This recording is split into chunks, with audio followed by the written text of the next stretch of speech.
క్రీస్తు ప్రభునందు ప్రియ సహోదరి సహోదరులారా, మీ అందరికీ క్రిస్మస్ పండుగ శుభాకాంక్షలు తెలియజేస్తూ ఉన్నాం.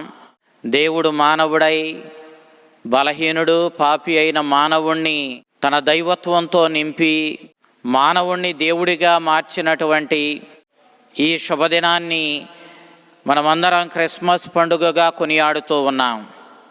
దేవుడు మానవుడయ్యాడు, తద్వారా మానవుణ్ణి తన దైవత్వంతో నింపి దేవుని బిడ్డలుగా మార్చి తన రక్షణపు వెలుగును ప్రసాదించడానికి, చీకటిలో పాపములో మ్రగుతున్న మానవుణ్ణి లేవనెత్తడానికి, మానవుల మధ్య మానవుడిగా జన్మించిన ఆ లోకరక్షకుడు దైవకుమారుడును అయిన యేసుక్రీస్తుని యొక్క రక్షణపు వెలుగు మీ మీద మీ కుటుంబాల మీద ప్రసరింప చేయాలని ఆ ప్రభుని ప్రార్థిస్తూ ఉన్నాం.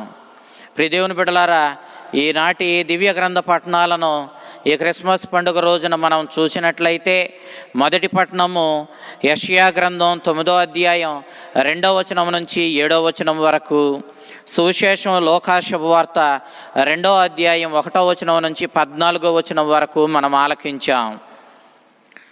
యెషయా ప్రవక్త క్రీస్తు పూర్వం 765 సంవత్సరం నుంచి 700 సంవత్సరం వరకు తన ప్రవచనాలను అందించాడు.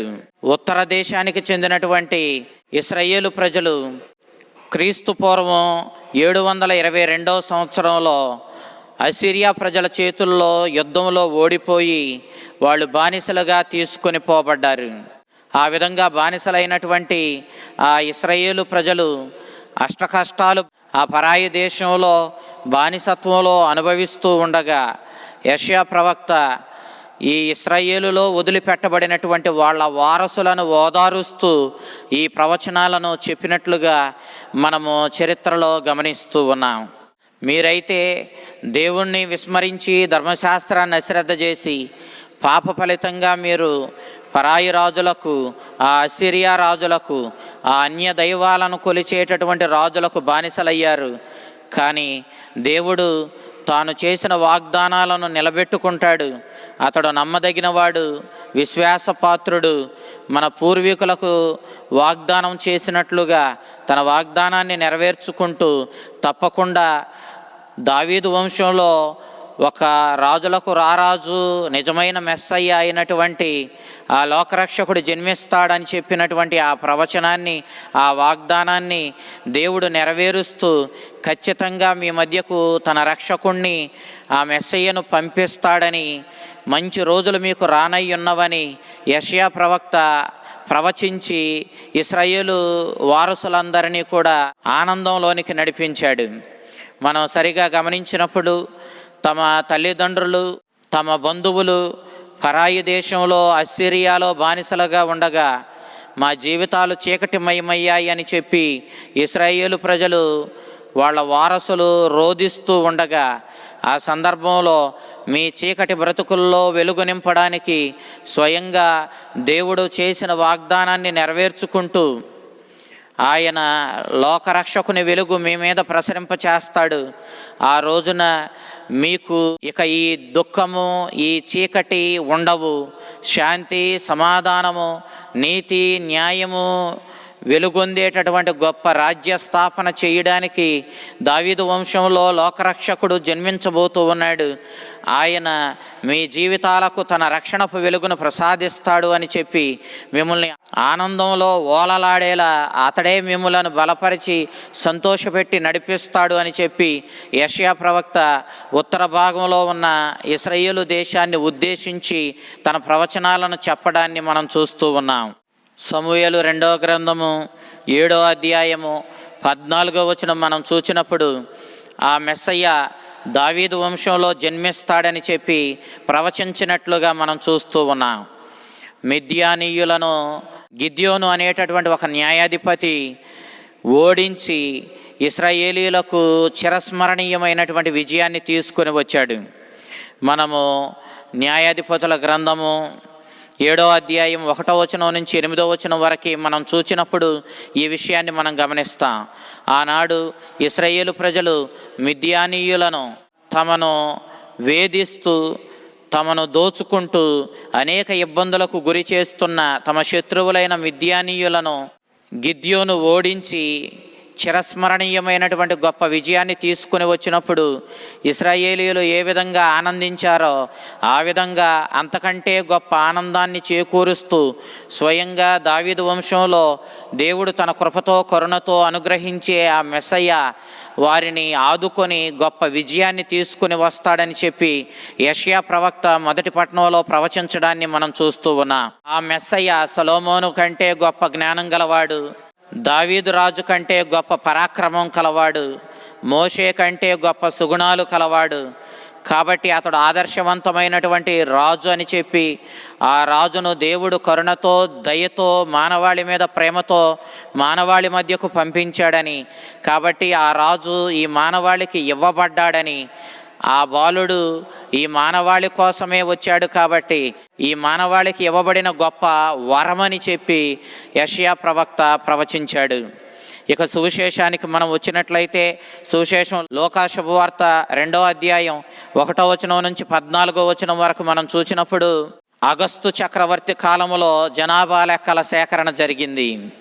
అగస్తు చక్రవర్తి తన దేశం మొత్తము ఇక ఈ ప్రపంచము అన్నట్టు భావించి అతడు జనాభా లెక్కల సేకరణ చేయాలని చెప్పి ఆజ్ఞాపించాడు.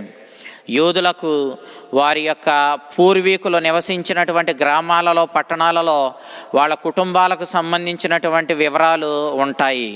కాబట్టి యోసేపు దావీదు వంశానికి చెందినవాడు కాబట్టి బెత్లెహేములో తన కుటుంబానికి సంబంధించినటువంటి వివరాలు ఉన్నవి కాబట్టి తానే స్వయంగా వెళ్ళి ఆ జనాభా లెక్కలలో తన పేరును నమోదు చేసుకోవలసిన బాధ్యత కలిగి ఉన్నాడు. కాబట్టి యోసేపు బెత్లెహేమునకు వెళ్ళడానికి నిశ్చయించుకున్నాడు. కానీ అప్పటికే నవమాసాలు నిండి ఉన్నటువంటి మరియ తల్లిని ఒంటరిగా వదిలిపెట్టి వెళ్ళడానికి ఇష్టపడనటువంటి యోసేపు గారు మరియమాతను వెంటబెట్టుకొని బెత్లెహేమునకు ప్రయాణమై వెళ్ళడాన్ని మనం చూస్తూ ఉన్నాం.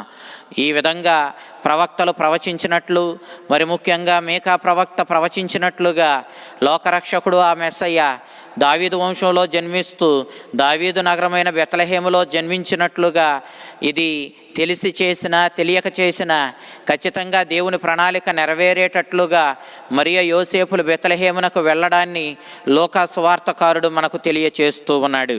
సహజంగానే ఆనాడు దూర ప్రాంతాల నుండి వారి వారి పేర్లను వాళ్ళ కుటుంబాలలో నమోదు చేయించుకోవడం కోసం వారి వారి యొక్క గ్రామాలకు పట్టణాలకు యూదులందరూ తిరిగి వచ్చారు. కాబట్టి ఆయా ప్రాంతాలు ఆయా పట్టణాలన్నీ కూడా జనబాహుళ్యంతో కిక్కిరిసిపోయాయి. అలాంటి సందర్భంలో మరియ యోసేపులకు తలదాచుకోవడానికి మంచి స్థలం కూడా దొరకకపోవడంలో ఆశ్చర్యం లేదు. అందుకే వాళ్ళు పశువుల యొక్క కొట్టంలో తలదార్చుకోవడానికి ప్రయత్నించినప్పుడు ఆ సందర్భంలోనే లోకరక్షకుడు దైవకుమారుడు అయిన యేసుక్రీస్తునకు మరియమాత జన్మనిచ్చినట్లుగా మనం చూస్తూ ఉన్నాం. మరియమాత తన తొలుచూలు కుమారునికి జన్మనిచ్చినట్లుగా లోకం మనకు తెలియచేశాడు. అనగా తరువాత మరియమాతకు బిడ్డలు జన్మించారని దీని అర్థం కాదు. మరియమాతకు యేసుక్రీస్తు తొలుచూలు కుమారునిగా జన్మించాడు అంటే అర్థం అతడు యూదుల సాంప్రదాయం ప్రకారం కుటుంబ గౌరవాన్ని కుటుంబ బాధ్యతను చేపట్టి ఆ కుటుంబాన్ని గౌరవప్రదమైన రీతిలో నడిపించవలసినటువంటి కర్తవ్యాన్ని ప్రతి కుటుంబంలో తొలుచూలుగా జన్మించిన వాడు చేపట్టాలి. ఆ విధంగానే మానవాళి రక్షణ కోసం ఈ లోకంలో జన్మించిన యేసుక్రీస్తు మానవాళి రక్షణ కోసం బాధ్యతను చేపడతాడు. ఈ మానవ కుటుంబపు గౌరవాన్ని నిలబెడుతూ మానవాళిని దేవుని యొక్క బిడ్డలుగా మార్చి ఒక క్రొత్త కుటుంబాన్ని ఒక క్రొత్త రాజ్యాన్ని స్థాపించే బాధ్యతను చేపడతాడనే భావాన్ని ఇక్కడ వెల్లడి చేస్తూ లోక ఈ విషయాన్ని మనకు తెలియచేశాడు. యేసుక్రీస్తుని యొక్క ఆ దివ్య బాలయేసుని యొక్క జననం గూర్చినటువంటి శుభవార్త గొల్లలకు తెలియపరచబడింది. అతి సామాన్యమైన జీవితం జీవిస్తూ ఈ వాతావరణంలో చెట్టు చేమలకు అతి దగ్గరగా జీవిస్తూ ఉన్న సాధారణమైనటువంటి వ్యక్తులు ఈ గొల్లలు. సహజంగానే ఈ పేద గొల్లలు దేవుని మీద ఎక్కువగా ఆధారపడుతూ జీవించేవాళ్ళు. అంతేకాదు దేవుడు కూడా సామాన్యమైన జీవితం, తగ్గింపుతనం కలిగిన జీవితం జీవించే వారిని ఇష్టపడతాడు. కాబట్టి ఈనాడు ఈ శుభవర్తమానం గొల్లలకు తెలియపరచబడడంలో ఎలాంటి సందేహం లేదు. యేసుక్రీస్తు పాపాత్ముల కోసం వచ్చానన్నాడు. ఆనాడు గొల్లలు పాపాత్ములుగా పరిగణించబడిన ఆ తరుణంలో తన శుభవార్త పాపులుగా చెప్పబడిన గొల్లలకు వెల్లడి చేయబడడం ద్వారా అతడు ఎవరి కోసం ఏ ఉద్దేశంతో వచ్చాడు అన్న విషయాన్ని ఇక్కడ మనము గ్రహించుకునేలా లోకాసు వార్తకారుడు ఈ విషయాన్ని మనకు తెలియచేశాడు. దేవుని యొక్క దూత గొప్ప కాంతితో ప్రత్యక్షమై గొల్లలకు లోకరక్షకుని జననం గూర్చినటువంటి శుభవర్తమానాన్ని అందించింది. సహజంగానే గొల్లలు ఆ గొప్ప వెలుగునకు భయపడ్డారు.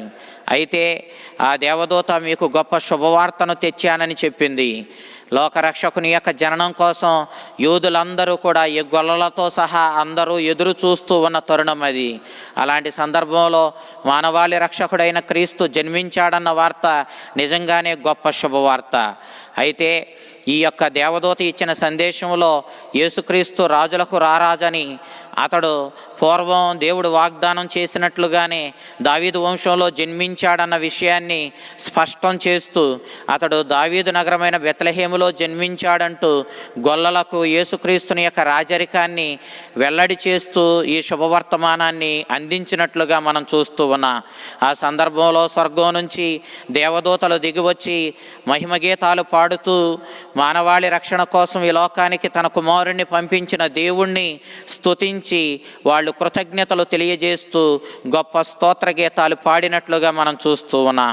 వారు స్వర్గం నుంచి దిగివచ్చి మహిమ గీతాలను పాడారు. ఈనాడు అదే మహిమ గీతాన్ని ప్రతి దివ్య పూజలోనూ ప్రారంభంలో మనం పాడుకుంటూ ఉన్నాం. యేసుక్రీస్తుని యొక్క జననం మనందరి జీవితాలకు గొప్ప శాంతిని తెచ్చింది. అందుకే అతడు శాంతికరుడైనటువంటి రాజు అని పిలువబడ్డాడు. అంతేకాదు యేసుక్రీస్తుని యొక్క జననం ద్వారా ఒక నూతనమైనటువంటి కాలము ప్రారంభమయ్యింది. ఈ మానవుడు ఎంత గొప్పవాడైనప్పటికీ తాను స్వయంగా తనంతటికి తానే దేవుణ్ణి స్తుతించగలిగినటువంటి స్థితిలో లేడు. కాబట్టి మనము దైవ కుమారుడును లోకరక్షకుడునైన యేసుక్రీస్తుతో కలిసి నూతనమైనటువంటి ఆరాధనను, స్తుతిగీతాలను, స్తుతులను పాడేటటువంటి గొప్ప కాలము ఆసన్నమైనదని, ఇదిగో దేవునికి ప్రియులు, దేవుని మీద ఆధారపడేటటువంటి వారు, స్వచ్ఛమైనటువంటి నీతియుక్తమైన జీవితం జీవించే వారికి గొప్ప శుభవార్త అందించబడింది. ఇదిగో లోకరక్షకుడు వారిని అందరినీ ఆదుకోవడానికి, వారిని అందరినీ కూడా దేవుని దగ్గరకు నడిపించే రక్షణపు అనుగ్రహాలు ఇవ్వడానికి లోకంలో జన్మించాడంటూ ఈ దేవదూతలు గొప్ప మహిమ గీతాన్ని పాడడాన్ని మనం ఈనాడు చూస్తూ ఉన్నాం. అతడు పశువుల పాకలో జన్మించాడు, పొత్తుగుడ్డలలో చుట్టబడి పశువుల తొట్టెలో పరుండబెట్టబడ్డాడు అని చెప్పి దేవదూత ఈ శుభవర్తమానాన్ని గొల్లలకు తెలియజేసింది. నిజంగా గొల్లలు చాలా ఆశ్చర్యపోయారు. విశ్వసించడానికి వీలు లేని రీతిలో లోకరక్షకుడు జన్మించాడు అన్న వార్తను విన్న వారికి నిజంగా ఇది గొప్ప పరీక్షే. అతడు తనను తాను తగ్గించుకొని పేదగా, తనను తాను వినయంతో ఈ లోకంలో మానవాళి రక్షణ కోసం జన్మించాడన్న ఈ శుభవార్తను తెలుసుకుని ఈ ప్రపంచం ఆయన మార్గాన్ని అనుసరించవలసినదై ఉన్నదన్న సత్యాన్ని మనం గ్రహించాలి. ఈనాడు దావీదు వంశంలో జన్మించినటువంటి ఆ యేసుక్రీస్తు ఎవరో కాదు, ప్రభువు అన్న విషయాన్ని దేవదూత వెల్లడి చేసింది. పూర్వ నిబంధనలో దేవునికి మాత్రమే ప్రభువు అన్న పదాన్ని వాళ్ళు వినియోగించినట్లుగా మనం చూస్తూ ఉన్నాం. గ్రీకు భాషలో అడోనాయ్ అన్నాడు, అనగా ప్రభువు అని అర్థము.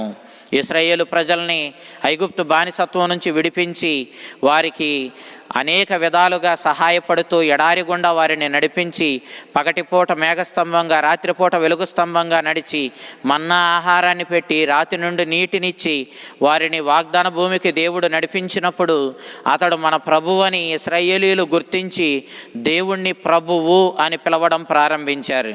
అయితే ఈనాడు ఆ జన్మించిన ఆ దివ్య బాలయేసు ఎవరో కాదు, ప్రభువని దేవుని నుండి వచ్చిన వాడని, దేవుని చేత ఇవ్వబడిన గొప్ప వరమని, మానవాళి రక్షణ కోసం దేవుడే మానవుడిగా ఈ లోకంలో జన్మించాడని నేటి దివ్య గ్రంథ పఠనాలు మనకు వెల్లడి చేస్తూ ఉన్నాయి.